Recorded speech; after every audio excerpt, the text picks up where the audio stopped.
வணக்கம். இது நம்ம கிச்சன். கிச்சனில் நம்ம இன்றைக்கி என்ன பண்ண போகிறோம்னா கோதுமை ஹோல் வீட் கோதுமை தோசை. நம்ம இதுக்கு கோதுமையை ஊற வச்சு அரைக்க போகிறோம். எப்போவும் மாவு அரைச்சி தோசை பண்ணுவோம் இல்லையா, அந்தமாரி இல்லை. இது வந்து வேறு மெத்தடு. நல்ல சாஃப்டாக இருக்கும், உடம்புக்கு ஹெல்த்தி, ஃபைபர் உள்ளது. நான் இதில் வந்து 3 அழாக்கு போட்டுக்கிறேன். 3 அழாக்கு கோதுமை,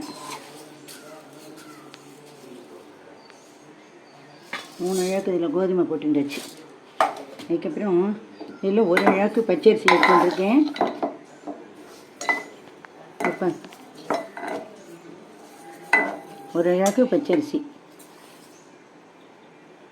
அதுக்கப்புறம் 1/2 அழாக்கு உளுத்தம்பருப்பு,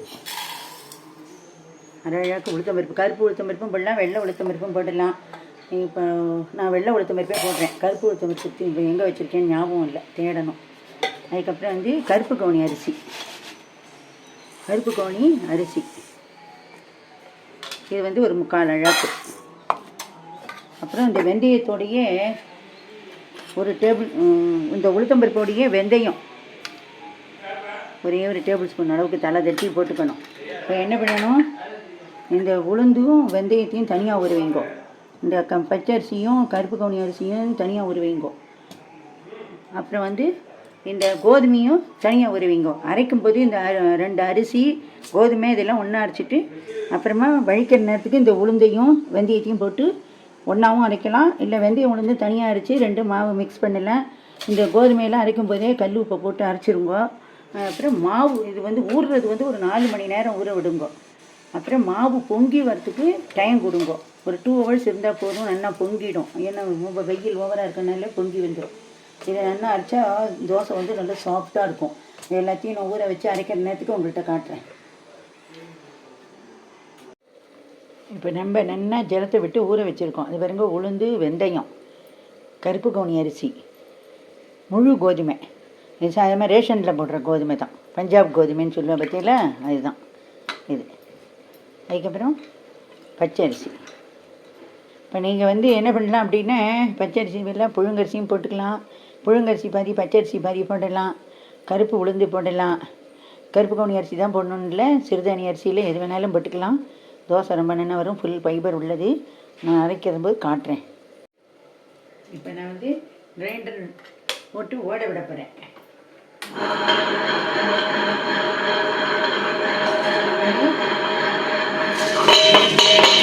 முழு கோதுமை எல்லாம் கொட்டி எல்லாம் வச்சுக்கணும்.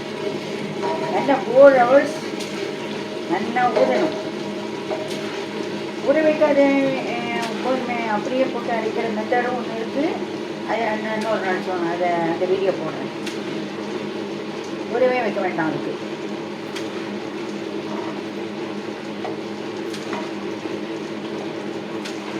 இது இப்போ மிக்சியில் அரைக்கிறத கிரைண்டரில் அரைச்ச மாவு நல்லா கண்டு வரும். தோசையும் நல்லா சாஃப்டாக இருக்கும். மிக்சிலேயே அரைக்கலாம், அதை பற்றி ஒன்றும் இல்லை. நான் இன்றைக்கி நிறைய போட்டதுனால கிரைண்டரில் அரைக்கிறேன், அவ்வளோதான்.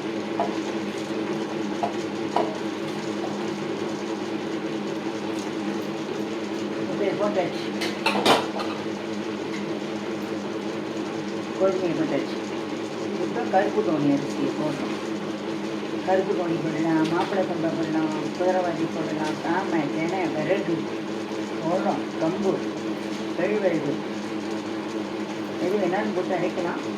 ரொம்ப நல்லா வரும். இது தொட்டுக்கிறதுக்கு கார சட்னி இருந்தால் இன்னும் நல்லா இருக்கும்.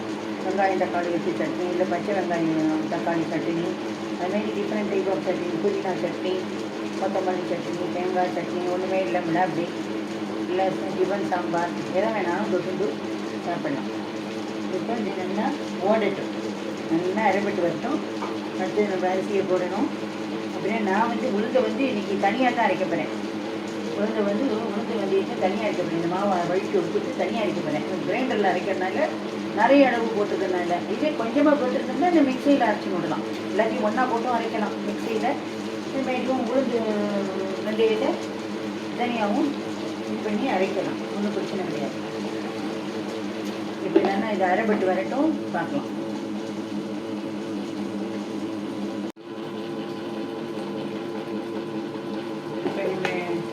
கருப்பு கவுனி அரிசி கோதுமையும் நல்லா அரைப்பட்டு பச்சரிசியை போடணும்.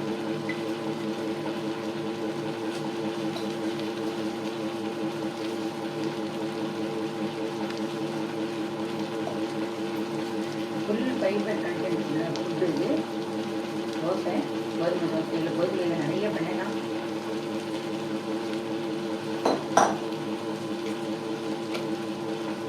இதில் ஜலம் இருக்குது, நல்லா மசிஞ்சு விடணும். அதனால ஜலம் விடலை, நல்லா அரைப்பட்டு மாவாகி வரட்டும், பார்க்கலாம்.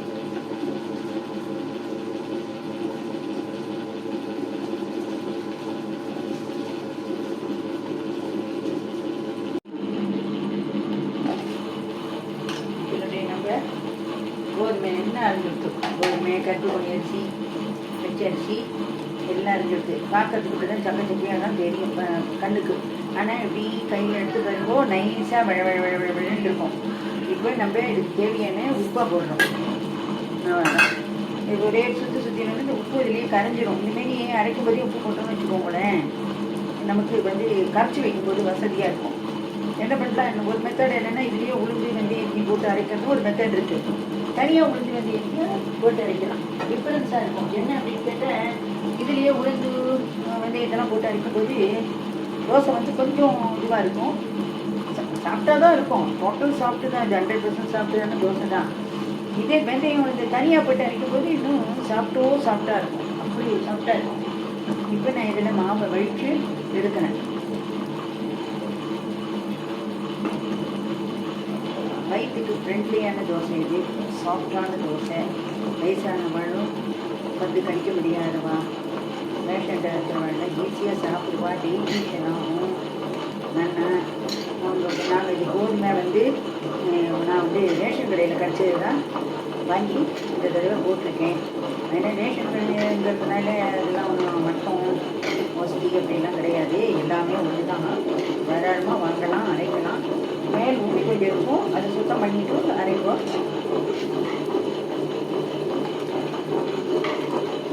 நான் 2 எனக்கு மாற்றிக்க போகிறேன். ஏன்னா இதில் இன்னும் உளுந்து வர நான் வழித்து எடுக்கணும். அப்போ எனக்கு மாவு பொங்கிடும். நான் நைட்டு வாங்கலான்னு இருக்கேன்.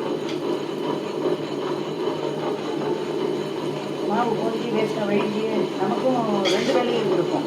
அதனால் நான் வழிக்கும் போதே 2 ஏனத்தில் வழிச்சுட்டேன்னு வச்சுக்கோங்களேன், மாவு பொங்கி வருது, கேப்பு கொடுக்கணும். காத்தாலையும் வாங்கலாம், நைட்டுக்கும் வாங்கலாம்.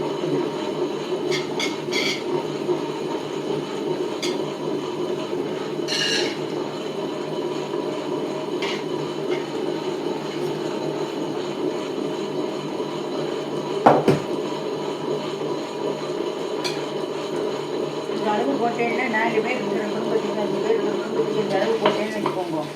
ஏன்னா 2 வேளை இல்லை 3 வேளைக்கு பார்க்கலாம்.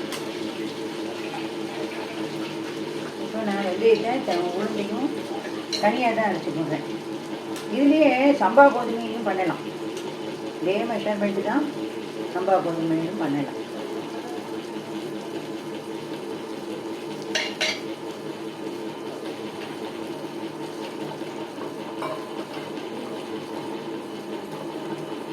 இதுவும் உளுந்து எப்பவுமே நார்மல் இட்லிக்கு தோசைக்கெலாம் அரைக்கிற மாரி ஜலம் தெளித்து ஒரு டேபிள் ஸ்பூன் அளவுக்கு ஜலத்தை தெளித்து அரைச்சி மாவு நல்லா பொங்கி வந்த உடனே எடுக்க வேண்டியதான்.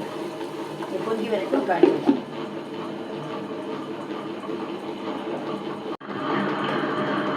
இப்போ நம்ம உளுந்து இப்போ எனக்கு பெற்றுங்கிறத காட்டலாம்.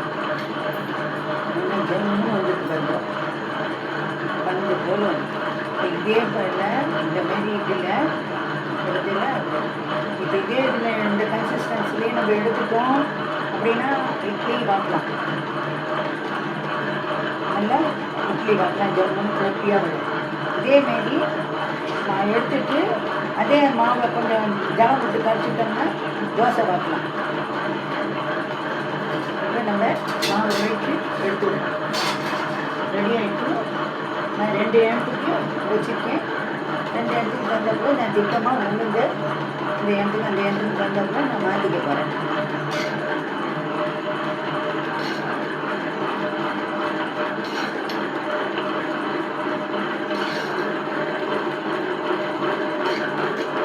நான் இன்னும் கொஞ்சம் பெரிய இடமா எடுத்துருக்கணும். ஏன்னா மாவு பொங்கி வச்சுக்கு இடம் கொடுக்கணும் இல்லையா, அதுக்காக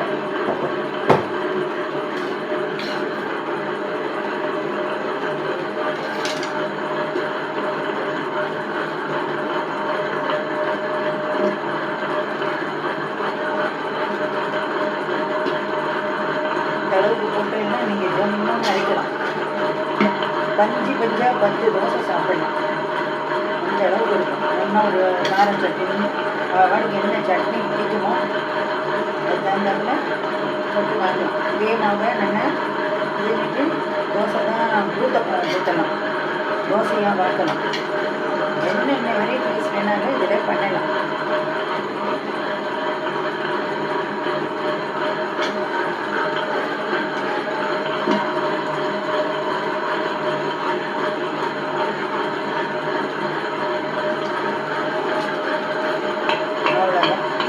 கரைச்சாச்சு. நல்லா கையை விட்டு நல்லா கரைச்சி வச்சுருக்கணும். மாவு நல்லா பொங்கி வைக்கணும்.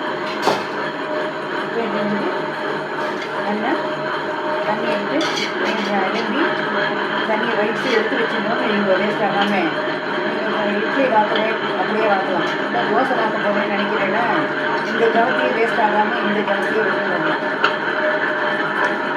விட்டு கரைச்சி வாக்கலாம். இந்த பூண்டு தானே ஒன்றும் தப்பு கிடையாது. பூண்டு அரைச்ச கிரைண்டர் தானே, நம்ம மிக்சியெலாம் அரைச்சிட்டு அலம்புறது இல்லையா, அதே மாரி வேறு ஒன்றும் இல்லை.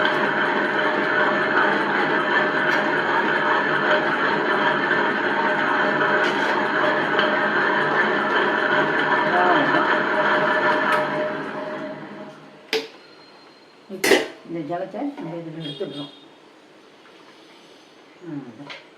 அதிகம் கூட வைக்கணும். இந்த அளவு தான். அதுக்கப்புறம் நம்ம கிரைண்டர் நிறையா எப்பவும் அனுப்புறதுல வைக்கணும். மாவை நல்லா கெட்டியாக கரைச்சி வச்சிடணும். வச்சதுக்கப்புறம் நம்ம எப்படி பார்க்குறது, இந்த மாவை கரைச்சிட்டு உங்கள்கிட்ட காட்டுறேன்.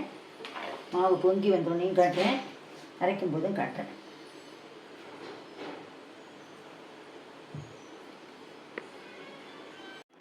நம்ம இப்போ அரைச்சது இந்த 2 பாத்திரத்துலேயும் எடுத்து வச்சுட்டோம். கோதுமை தோசை, முழு கோதுமை தோசை வருங்க. இது நல்லா பொங்கி வரட்டும் காட்டுறேன். நம்மளுடைய மாவு நல்லா பொங்கி வந்துவிட்டு வருங்கோ. வைக்கும்போது எப்படி வச்சேன், இப்போ எப்படி பொங்கி இருக்குன்ட்டு. இப்போ இதில் நம்ம ஊத்தப்பம் பண்ணலாம், தோசை வாக்கலாம். இப்போ கல் போட்டிருக்கோம், எண்ணெய் தடவி வச்சுருக்கோம். கல் சூடாகிட்டு இப்போ நம்ம தோசை வாக்க ஆரம்பிக்கலாம்.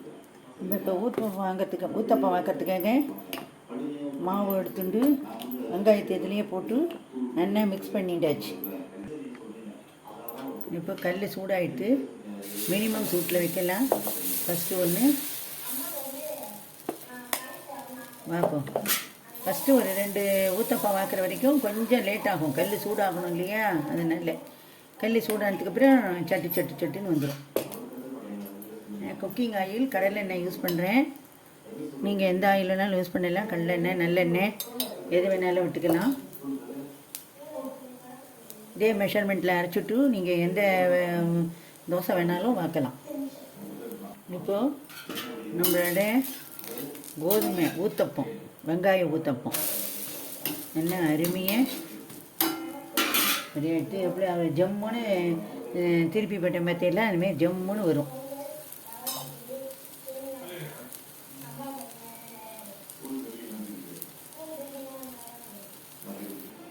இதுலேயே வந்து நம்ம வெங்காயத்தை வதக்கியும் போடலாம்.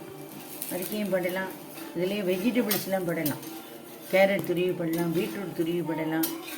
அதுமாரி துருவி போட்டு இது பண்ணலாம். பார்த்தெல்லாம் அப்படியே சாஃப்டாக பஞ்சு மாரி இருக்குது. இப்போ இது வந்து நான் கல்லுக்கு எடுத்து விட்றேன். எடுத்துட்டு இன்னொன்று வாக்குறேன்.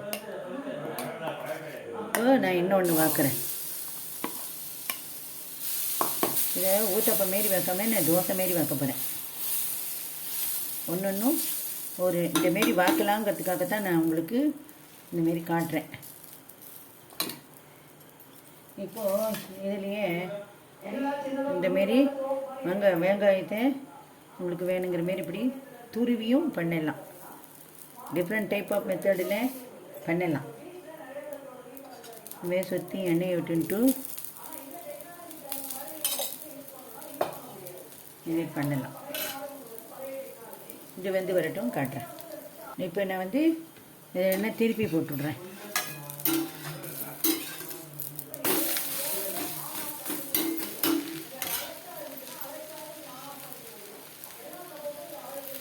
கேரட்டு, பீட்ரூட்டு, வெங்காயம் இதெல்லாம் வெங்காயத்தை நறுக்கி போடலாம், பச்சையாக போடலாம், வதக்கி போடலாம், கேரட்டையும் துருவி போடலாம், பீட்ரூட் துருவி போடலாம்.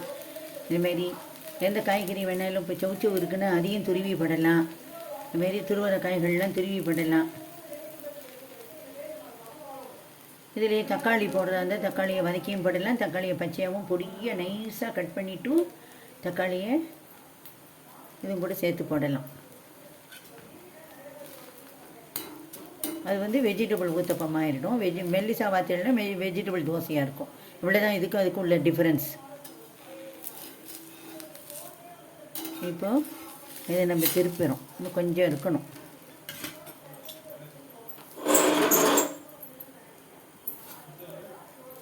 எப்போயுமே ஒரே மாதிரி வைக்காமல் கோதுமை மாவு வாங்கி கடையில் வாங்கி இல்லை வீட்டில் அரைச்சி அரிசி மாவு கலந்து அந்தமாரிலாம் எப்பவும் ஒரே மாரி வைக்காமல் இந்தமாரி ஒவ்வொரு மெத்தடில் பார்த்து பாருங்க. இது ஃபுல் ஃபைபர் கண்டென்ட் உள்ளது, விட்டமின்ஸ் மினரல்ஸ் நிறைய இருக்குது. இதில் நான் கருப்பு கவுனி அரிசி போட்டிருக்கேன். கருப்பு உளுந்து போடணும். கருப்பு உளுந்து எடுக்கிறதுக்கு நேரம் இல்லாதனால நான் வெள்ளை உளுந்து போட்டிருக்கேன். அதுக்கப்புறம் வெந்தயம் போட்டிருக்கேன், பச்சை அரிசி போட்டிருக்கேன். இந்தமாரி நான் இப்போ சொன்ன மெஷர்மெண்ட்டில் நீங்கள் பண்ணுங்க, ஜம்முன்னு வரும். உங்கள் இதில் கமெண்ட்ஸில் சொல்லுங்க எப்படி வந்தது என்னங்கிறத. இப்போ இதையும் நம்ம எடுத்துடுறோம். இது பார்த்தில இந்தமாரி